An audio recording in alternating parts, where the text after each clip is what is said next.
ಅಂತಾರಾಷ್ಟ್ರೀಯ ಮಹಿಳಾ ದಿನಾಚರಣೆ ಅಂಗವಾಗಿ ತುಮಕೂರಿನಲ್ಲಿ ಆಯೋಜಿಸಿದ್ದ ಮಹಿಳಾ ಜನ ಸುನ್ವಾಯಿ ಕಾರ್ಯಕ್ರಮದಲ್ಲಿ ರಾಜ್ಯ ಮಹಿಳಾ ಆಯೋಗದ ಅಧ್ಯಕ್ಷರಾದ ನಾಗಲಕ್ಷ್ಮಿ ಚೌಧರಿ ಭಾಗವಹಿಸಿ ಮಹಿಳೆಯರ ಸಮಸ್ಯೆಗಳನ್ನು ಆಲಿಸಿದರು. ಈ ವೇಳೆ ಅಪರ ಜಿಲ್ಲಾಧಿಕಾರಿ ಡಾ ತಿಪ್ಪೇಸ್ವಾಮಿ, ಮಹಾನಗರ ಪಾಲಿಕೆ ಆಯುಕ್ತರಾದ ಬಿ ಶುಭಾ ಮತ್ತಿತರರು ಉಪಸ್ಥಿತರಿದ್ದರು. ಮಹಿಳೆಯರು ದಾಖಲಿಸಿದ ದೂರುಗಳಿಗೆ ಸಂಬಂಧಪಟ್ಟಂತೆ ಕೈಗೊಂಡ ಕ್ರಮಗಳ ಕುರಿತು ನಾಗಲಕ್ಷ್ಮಿ ಚೌಧರಿ ಅವರು ಅಧಿಕಾರಿಗಳಿಂದ ಮಾಹಿತಿ ಪಡೆದುಕೊಂಡರು.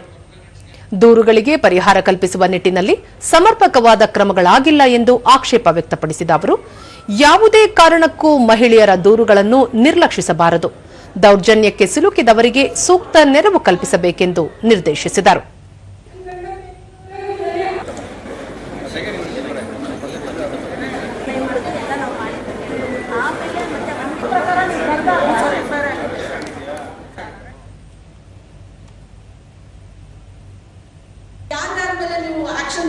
ಇನಿಷಿಯೇಟ್ ಮಾಡಿದ್ದೀರಾ?